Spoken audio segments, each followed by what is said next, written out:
Hi everyone, and welcome to another episode of Lines in Sand, the YouTube channel inspired by the wonders of ancient Egypt. In today's video, I want to take a deeper look at Keith Hamilton's Layman's Guide to the Great Pyramid. Part 1 at least. Part 2 will follow in a different video.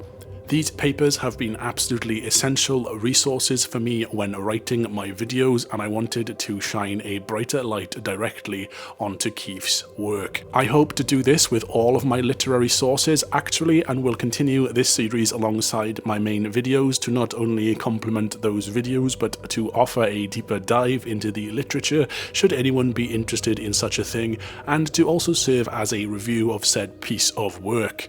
So for the purposes of this video, I have reread my printouts of the Layman's Guide to the Great Pyramid, and I have used a highlighter to call out points that I wanted to return to, and those points are what I will be discussing in the majority of this video's runtime.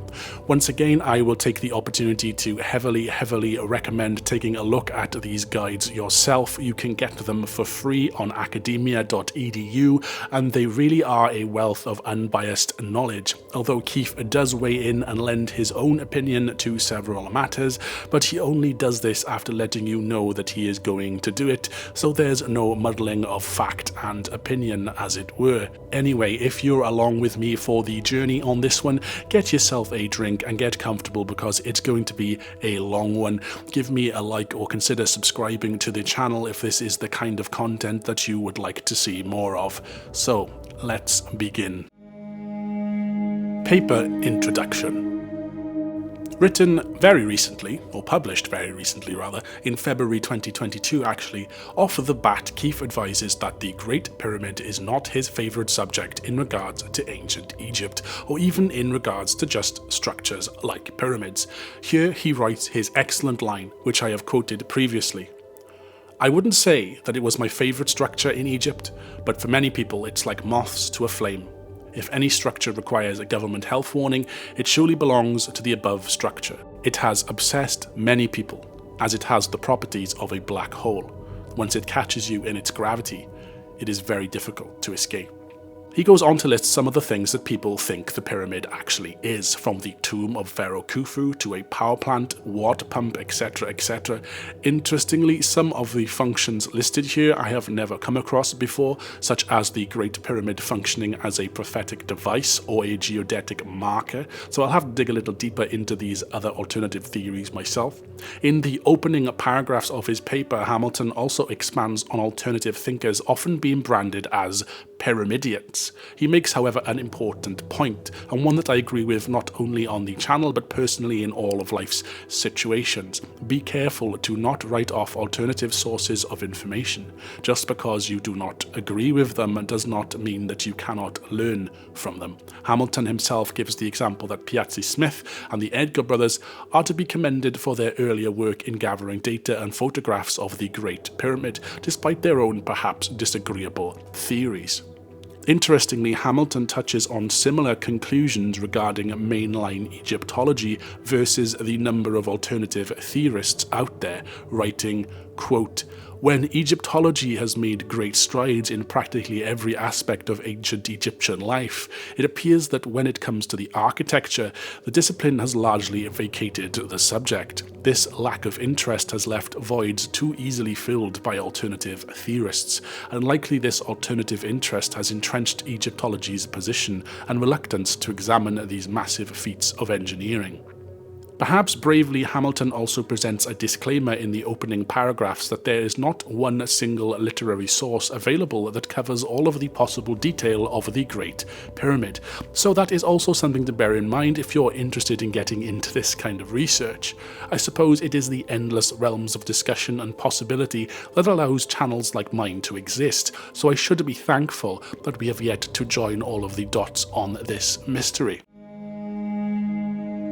Exploration. The first major section of Part 1 of the Layman's Guide to the Great Pyramid focuses on the exploration that has taken place at the pyramid. The section painstakingly details many, if not all, I'm not entirely sure there, of the known expeditions to the pyramid by explorers from across recent history. This section is particularly of use if one is looking for sources in regards to reading on the older explorations. Many of the titles of explorers' accounts are listed here if you are so interested in digging further. Some points from this section worth mentioning are the discovery of the Queen's Chamber's so-called air shafts, which were discovered by Wayman Dixon in 1872 and incorrectly thought to have originally terminated at the exterior of the pyramid, just like their King's Chamber equivalent. We of course now know that this is not the case. The German Egyptologist Ludwig Borchardt is also mentioned. This grabbed my attention because Borchardt was of the belief that the pyramid was built in a series of stages, which changes as and when Khufu changed his mind on where in the pyramid he wanted to be buried. Borchardt believes the original burial chamber would have been the subterranean chamber, but this was abandoned and the new burial chamber was to be the Queen's Chamber. This was also further abandoned and the pyramid extended so that the final burial place became what is now known as the King's Chamber, and the shafts to the Queen's Chamber were sealed up when they were no longer needed. This is very similar to the theory proposed by the YouTube channel Ancient Architects in his frankly outstanding, excellent 90-minute breakdown of the Great Pyramid's mysteries. His theory was much the same as this, with some slight differences. Although I now believe that Ancient Architects has adapted a different view on the construction of the pyramid, something more in line with the internal ramp theory proposed by Jean-Pierre Houdin, something I wish to heavily touch upon myself when the time allows, but I'm starting to drift off topic here. To round out this subject, Hamilton returns to the Borchardt theory a little ways further into his paper, stating that the presence of superior core masonry stones found around and under the main chambers would indicate that the plan to include them was known from the start. He also firmly believes that the subterranean chamber was the last room to be constructed rather than the first, but we'll come back to this a little later on. The exterior. The next section in Part 1 of the Layman's Guide is a detailed overview of the Great Pyramid's exterior. A lot of time here is spent focusing on the so-called corner sockets and of their design and purpose. This section contains many interesting photographs which are extremely relevant because, as Hamilton himself says, the corner sockets have now been mostly eroded away by tourism traffic. It is debated whether these corner sockets were used to anchor the pyramid stones to the rock, and this, along with the surrounding pavement and levelling off of the ground, has given rise to many theories about how this was achieved during construction.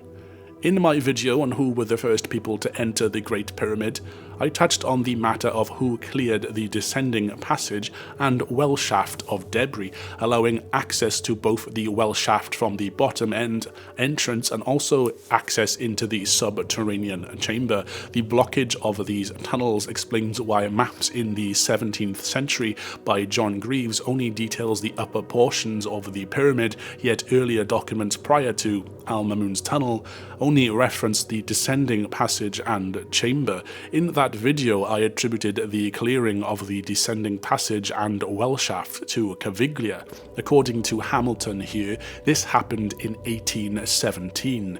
In my previous video on the matter, I was unsure whether Caviglia's clearing of these tunnels was done during his first visit or when he returned to work with Howard Weiss. This 1817 date settles that, at least. Interestingly, Hamilton's guide also states that Weiss cleared the tunnels again in 1837, and by 1865 the account of Piazzi Smith writes that the descending passage was once again blocked, this time at the junction with Al-Mamun's tunnel and the ascending passage, and this time blocked with sand instead of debris. There is a detailed exchange documented between Piazzi Smith and his guide Al Dobry, who advises that the descending passage was purposefully blocked sometime in the 19th century so that tourists would not see and therefore inquire into visiting the lower passageways. This account also gives a view into how tourists were perceived at the time, and is interesting, especially when held up in stark contrast to how tourists are perceived and even behave today. Anyway, it is not clear when exactly the descending passage was once more unblocked of sand. If anyone has any further details on this, I would urge you to please get in touch. Something that I did not know about until reading this section was of the large fissure in the ground running alongside or under the so-called pavement stones. Hamilton expands on this interesting mystery by quoting from Perring. The stones composing the pavement are not rectangular, although carefully and beautifully fitted together. Under this pavement was found a fissure in the rock which had been filled up with small stones grouted together with gravel, with a wedge-shaped course of stones fitted under the rock at the surface. The fissure was cleared to the depths of 47 feet and 6 inches and of sufficient length eastward and westward of the centre to prove that no lower entrance into the building existed at that place, or the passage must have crossed the fissure. Now, this is something really interesting to think about. I had never accounted for the existence of such a fissure, nor of that of secret lower passages. The only thing even remotely close to this that I have come across so far is the secret Giza Plateau tunnel, discovered 10 meters beneath someone's house, but there is no information on how or where this tunnel leads to the Great Pyramid, even if it does at all. It is interesting, of course, to note that this seemingly natural fissure would reveal any such entrance. If anyone has any further information on this fissure, I would be very interested. Please get in touch if you know any more about this at all in any way, shape or form. There is great detail given to the angle of the Great Pyramid, something that will no doubt interest the architects and engineers among you, but what's also worth mentioning is the angle of the pyramid is equal to the Egyptian seked measurement of 5.5 palms. Astoundingly, and Hamilton is careful here to preface the following fact by saying it could have happened by either coincidence or design, but the seked measurement of 5.5 displays the ratio of pi, as does, either amazingly or mundanely, the later constructed Pyramid of Menkaure. This opens up a whole warren of rabbit holes, and Hamilton is quick to warn of this, explaining that, quote, "It now seems that every mathematical constant or irrational number can be displayed by various aspects of the structure by numerous authors," end quote. I plan to investigate various alternative theories myself, such as the power plant theory and star shaft theory, so we'll definitely be keeping this in mind as I do so. Hamilton goes on in this section to clarify that despite the precise nature of these structures, the pyramids aren't always as neat and tidy as many may think. Inside the hole that Weiss created in the Great Pyramid's southern face, one can see that a few layers in, the neatly stacked outer stones give way to something that is not so much a mishmash, but is definitely not so tidy and organised. Despite this, it does seem that the core masonry of the Great Pyramid is better than some of the other pyramids, and this is probably because of the number of chambers that exist inside the superstructure itself, and not just below ground like in many of the others. There is a mention of the gravimetrical scan that was carried out on the Great Pyramid sometime in the 1980s. This scan was famously revealed to Jean-Pierre Houdin a considerable time after his research had begun, and has been embraced by him and his followers that there could well and truly be an internal ramp system inside the pyramid. I'll link the Khufu revealed documentary in the video description because it's a fascinating watch, and I will of course return to Houdin's fascinating work in another video someday. Anyway, there is another reason why Hamilton writes about this gravimetric scan. Hamilton hypothesizes that the scan data could indicate the presence instead of a stepped core, much like that of Aztec pyramids, I suppose. Hamilton gives local Egyptian examples of this, what with the so-called Queen's Pyramid of Giza being built this way, along with the later Menkaure pyramid. It isn't something I've given much thought to, but I would like to investigate the stepped core threads myself a little further too. In Hamilton's own words, another curious feature of the core masonry is the thickness of the stone courses used. Flinders Petrie had collected some astoundingly detailed data on this matter, which Hamilton has kindly reproduced in his papers. There seems to be a pattern of sorts, where a thick course of stone is followed by stacks of several thinner courses of stone. But whilst there is indeed a pattern, it is a loose one, and there, to my untrained eye at least, seems to be no rhyme or reason as to why thicker courses are used in some parts, whilst in others they are not. The first and second largest courses of stone are the first and second layers at the base of the pyramid, but the third largest course of stone is at the 35th layer. This works out as being just above the Queen's Chamber roof, but Petrie never attributed any connection between these larger courses, or any courses actually, and the chambers within the pyramid. One theory suggested is that the difference in the thickness of stone used was just a natural result of the quarrying process. Finally, rounding out the exterior section of the paper, Hamilton postulates on the sizing of the now missing pyramidion, something that we should definitely try and cover in more detail one day, but for the sake of time, let's check out some other parts of this paper. The entrance and descending passageway. According to Flinders Petrie, the exit to the descending passage, where it meets the outside of the pyramid, was on the 19th course of stone. Exact dimensions of the descending tunnel are also given, in the hideously claustrophobic 41.53 inches wide by 47.24 inches in height. Going back to the Egyptian seked measurement, the passageway is 2 cubits wide by 2 cubits 2 palms in height.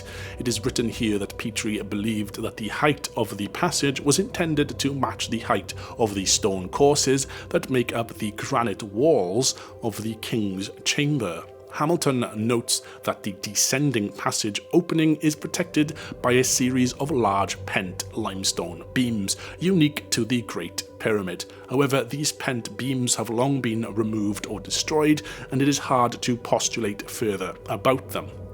We, of course, now know at the time of writing and recording that above these beams, the chevrons above them extend a ways into the pyramid, forming something that resembles a relieving chamber but probably isn't a relieving chamber. This is the void that was exposed by the Scan Pyramids project on March the 2nd, 2023, using a 6mm endoscopic camera, which we touched on in a short video on the day of the news breaking.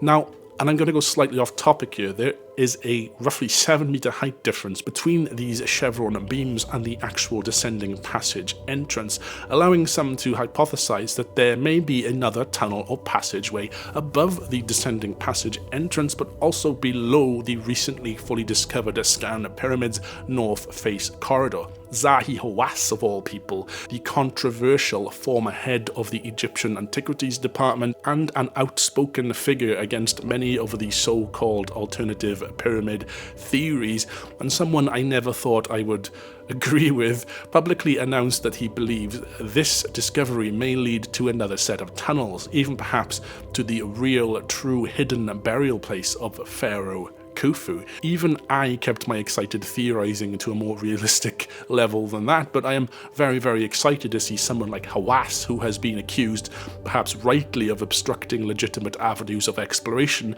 as well as being famous for being perhaps rather draconian in shutting down other people's theories. It's exciting to see him, of all people, being open and clearly agitated about the possibility of the existence of another set of secret tunnels and tombs. Genuinely astounding stuff, although some people have pointed out he may be doing this just to drum up additional tourism, but, you know, I'm trying not to be cynical. Anyway, I mention this because back in Keith Hamilton's guide, he eagerly analyses the formation of stones at the pyramid's entrance, and there is certainly room for these hypothetical tunnels to reach the surface above the descending passage. It's pretty funny that at the bottom of page 33, Keith says it would be very easy to drill a small hole through the chevron area to further explore the Scan Pyramids void. He then goes on to admit that Egyptology runs at a glacial speed. It's very cool to know that only 13 months after this paper was published, we actually got to see inside that void properly for the first time. Another interesting point in this section is whilst talking about Scan Pyramids, Keith mentions something I didn't know at all, and that the project calibrated their detectors using the notch. As the dimensions of the notch, opening and interior, I guess, for lack of a better word, were known about, they could use this cavity to test the accuracy of the muon scans. What I didn't know is that Scan Pyramids also detected a second cavity that seems very similar to the notch, a little further up, which immediately sets off alarm bells in my head once more about Houdin's internal ramp theory. Hamilton also writes here that Scan Pyramids planned further scans around the exterior of the pyramid, and I would love to know if further notch-like platforms or cavities can be discovered, although I would imagine for now all eyes are going to be on the newly discovered corridor on the north face, as well as on the no doubt mounting pressure to explore the void above the Grand Gallery, now that Scan Pyramid technology has been proven accurate and reliable more so than ever. Also in this section is an exploration on the possibility of a swinging door that once lay at the entrance, and it is speculated that perhaps this was just a removable casing stone. Hamilton calls back to the accounts of Strabo, but admits that destruction in this area of the pyramid is so wide that it is hard to get a concrete answer. Thanks to images courtesy of Valerie Senmuth, I apologise if I have pronounced your name incorrectly, we can see steps and a handrail built into the original entrance of the descending passage. In my video about who were the first people inside the Great Pyramid, I said that I wasn't sure if this entrance was still accessible, but this photograph would strongly suggest that it still is. Also in this picture can be seen a large chunk of granite with a hole in it, and we can attribute this to possibly being a fragment of one of the portcullis stones from the King's Chamber's antechamber. Hamilton clarifies in this section a full list of known fragments of granite blocks that are strewn about the place. How and why these fragments got to their current resting places is truly fascinating to me. Hamilton writes, "As far as I am aware, there are 3 granite blocks still residing in the pyramid, one in the recess of the short horizontal passage leading to the subterranean chamber, another inside the pit of the subterranean chamber, and finally a block is to be found inside the grotto by the well shaft. The latter 2 appear to have holes drilled through them." Another thing that Hamilton highlights in this section is just how smooth and potentially perilous the inner passageways were, that explorers from antiquity had carved crude footholds into the floor of the descending passageway, for example. Nowadays, wooden steps and walkways have been constructed over these shoddily carved footholds and assist the movement within the pyramid greatly. There was also considerably heavier damage done to the floor in the descending passage, and there is a picture here indicating just how much of a difference this trench makes to the height of the descending passageway. Perring suggested that the damage was done to assist in the removal of blocking stones that may have blocked the descending passage once, whilst Flinders Petrie countered this, stating that damage to the walls and ceilings as well as the floors would surely be visible, which it is not, seemingly laying rest to that theory.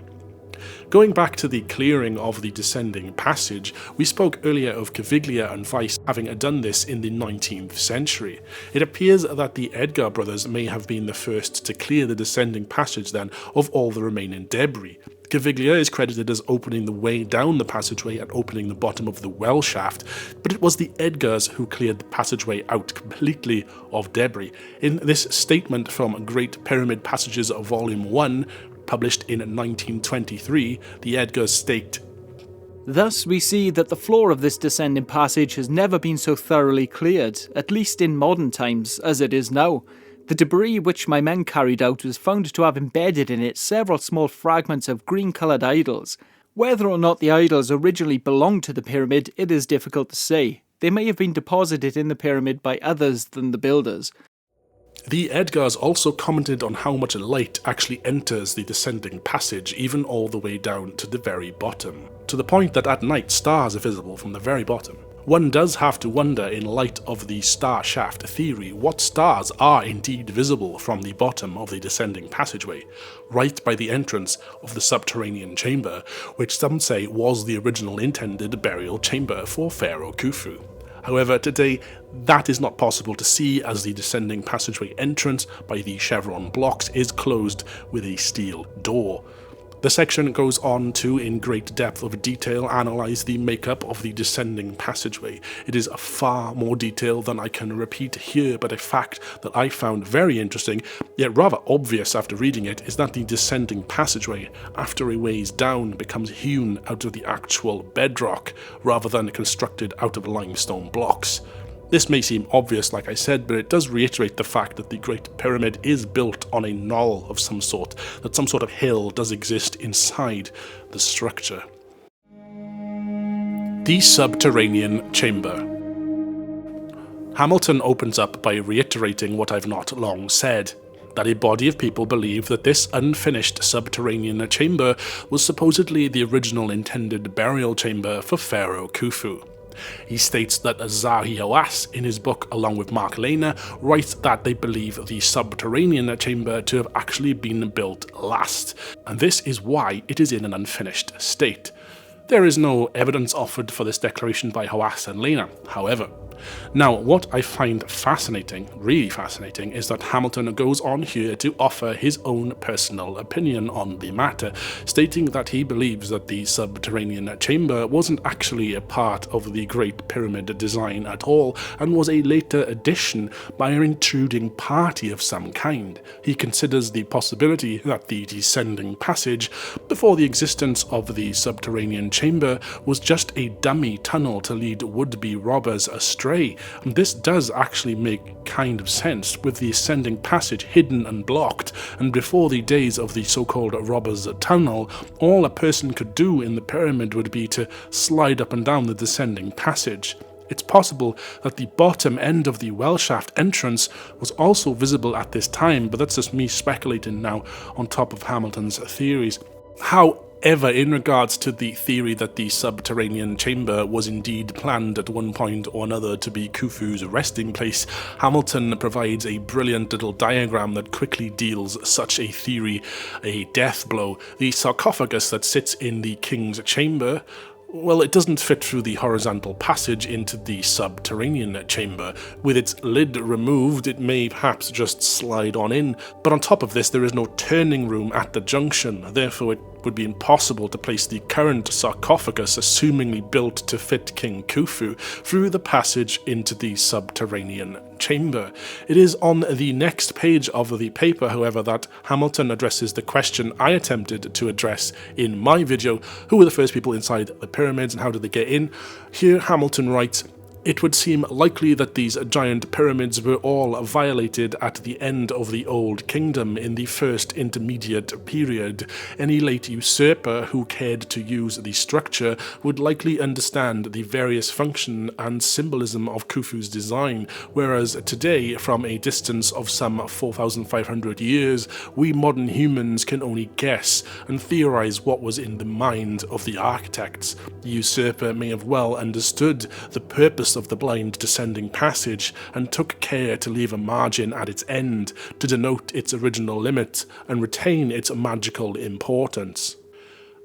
Addressing the unfinished state of the subterranean chamber, Hamilton continues, "Clearly the new subterranean addition to the structure was not completed, possibly through the early demise or overthrow of the usurper, but what was completed is a sizable effort hacked out of the rock, and which would have taken a considerable time."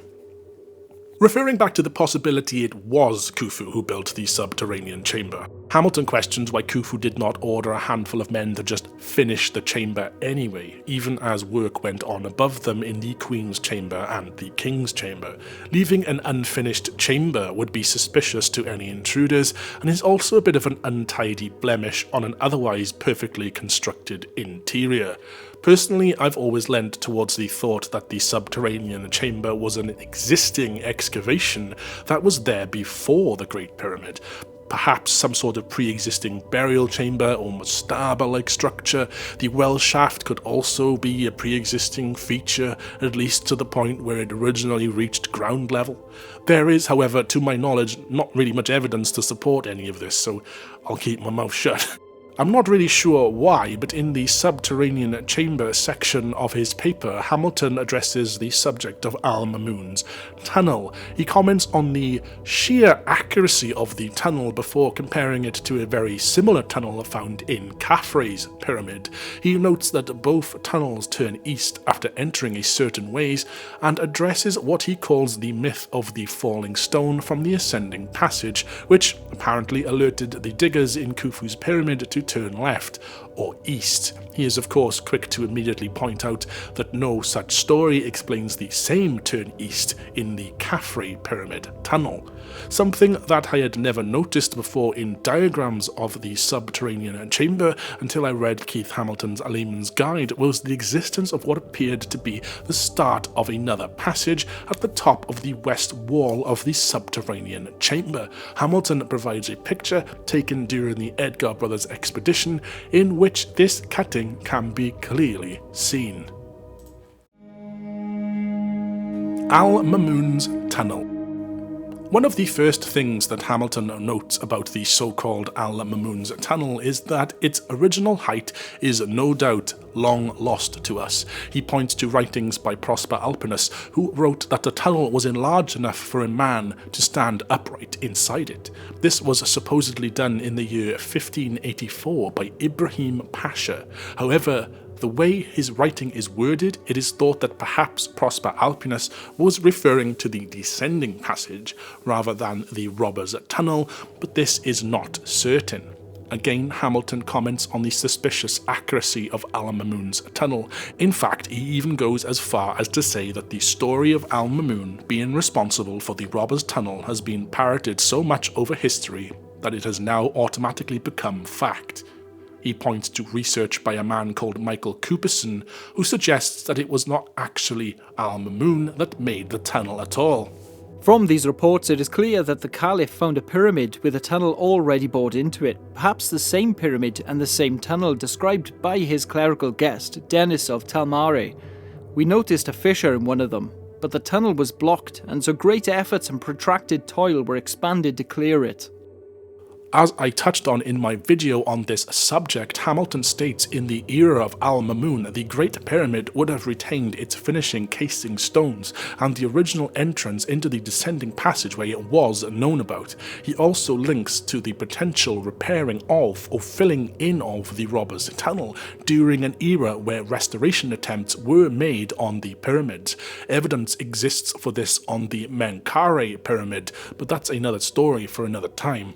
All Al-Mamun might have done is notice the scar on the pyramid's surface where the robber's tunnel exited the structure, and then he would have had his men unblock the tunnel once more.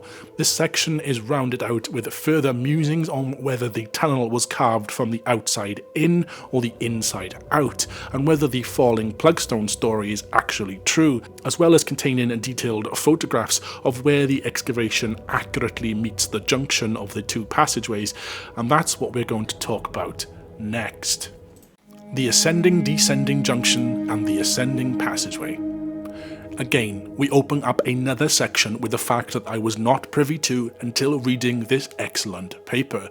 Some believe that beyond the remaining granite plugstones at the bottom of the ascending passage existed a series of limestone plugstones, which have of course now all been cut away with time. There is, however, no evidence for this as far as we know. If you do know anything about this, or perhaps even believe this to be true, then I would love to hear from you. Hamilton closes this thought by reiterating how dangerous it would be to be working on cutting out these plugstones at that angle, regardless of the stone's material, as there would be a significant possibility of being crushed by a dislodged plugstone.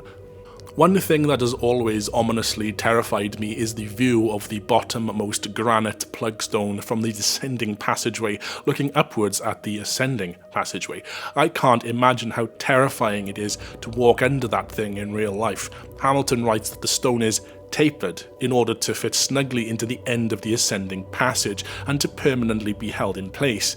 This certainly makes me feel a lot more confident about it being held in place properly, but it has been at least 4,500 years since these things were built, so yeah. But if I'm ever lucky enough to be able to visit the subterranean chamber beneath the pyramid, I will always still have the image of that thing falling out and blocking me in the back of my mind. Yikes. Anyway, the ascending passage is identical to the descending passage in that it is 2 cubits wide by 2 cubits 2 palms high in the ancient Egyptian measurements. There are accounts at this point that indicate the possible attempts at widening or making higher the ascending passage for the purpose of shoveling more tourists into the monument at greater speed, but this doesn't seem to have been all that successful.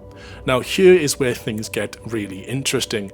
Regarding the granite plugstones blocking the ascending passageway, Hamilton gives several examples where people have contested them being slid down into place from the Grand Gallery.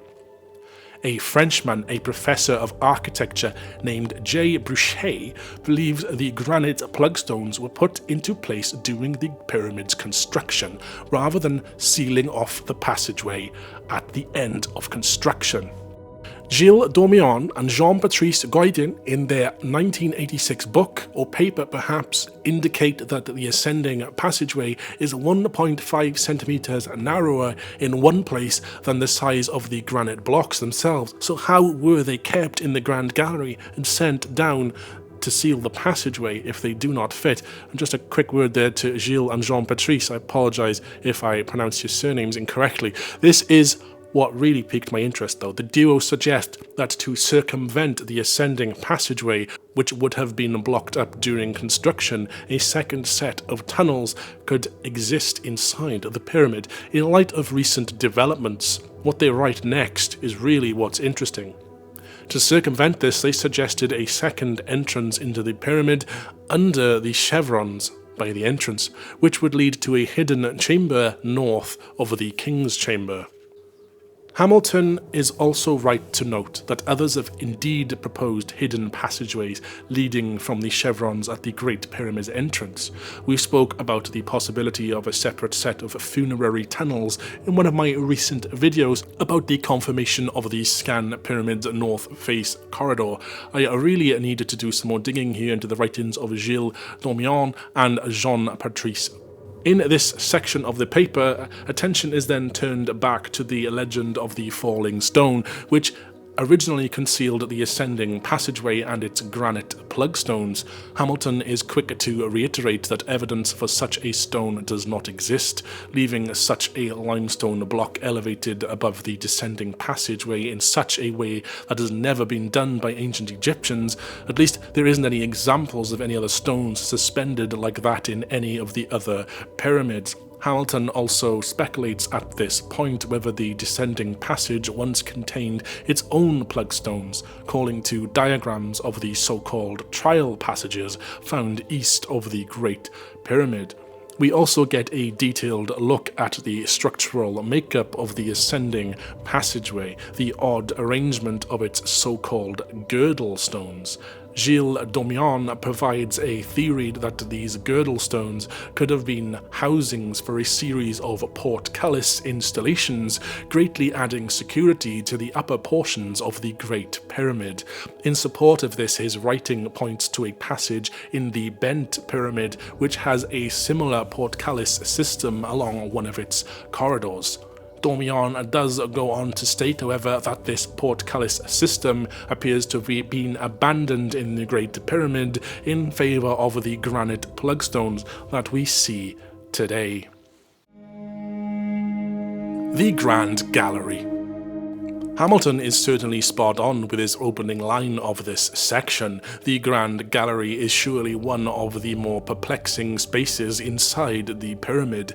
The sheer effort involved in this feat of architectural engineering in such ancient times is nothing short of breathtaking, yet the purpose of the Grand Gallery is often explained as a functional one, somewhere to hold a series of sliding plugstones ready to crash on down into the ascending passageway and seal the way to the King's Chamber for millennia to come.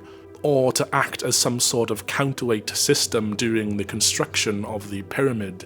This is definitely an alluring theory, what with the Great Step before its repairs looking like it had worn away after lots of hard use of rope rubbing against it. Heck, some people even say that Scan Pyramid's void above the Grand Gallery, which is a similar length, give or take, could be used as a second Grand Gallery of sorts, also used in construction. Anyway, Hamilton asks, if the Grand Gallery was used for housing plugstones, then why is it so long? Sure, earlier we touched on the possibility of additional limestone plugstones existing behind the granite plugstones, but still, this is a huge room, and it certainly wouldn't need to be so tall if this was its only purpose.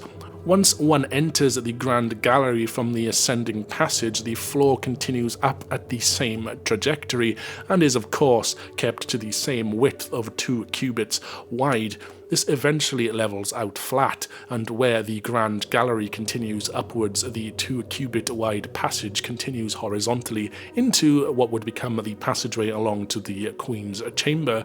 It does really make you think, what could be the significance for the exact size of these tunnels, as it is adhered to religiously throughout the entire structure. We'll touch on the Queen's Chamber more in part 2, but for now, if we follow the 2-cubit passageway horizontally all the way along to the apex of the Queen's Chamber, it is vertically aligned with the Great Step above it at the southern end of the Grand Gallery. Such precision boggles the mind, but then you also find out that this exact point is also the east-west axis of the pyramid. It becomes even more baffling. Back in the Grand Gallery itself, the pathway up the middle of the gallery remains, perhaps unsurprisingly at this point, at 2 cubits in width. Both ledges on each side are of 1 cubit in width each, bringing the total width of the floor of the Grand Gallery to 4 cubits in width. This, of course, narrows out significantly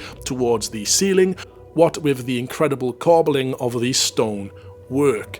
Hamilton points out a groove cut into the 3rd layer of corbelled stone. He theorizes that the potential existence of a wooden false ceiling could have been held at this height, which could have been decorated and even stolen and removed via the so-called Robber's Tunnel. It's an interesting thought, and not one that I have come across before until reading the paper. I would absolutely love to find out more about this possibility, so I should do some further digging here when I get the chance. If you've heard anything about this ceiling before, then please reach out. Included in this section of the paper are clear photographs of the Great Step before it was repaired in modern times. Hamilton here speculates it may have been damaged during the times where people were destroying the granite portcullis in the King's Chamber antechamber. There is, of course, as we touched on already, the theory that this was the topmost point of a counterweight system of ropes that assisted in construction of the pyramid. I have heard said that Zahi Hawass shot down Jean-Pierre Houdin's Grand Gallery counterweight theory because if Jean-Pierre was right, it meant that Hawass had purposefully damaged ancient evidence of this by fixing the Great Step.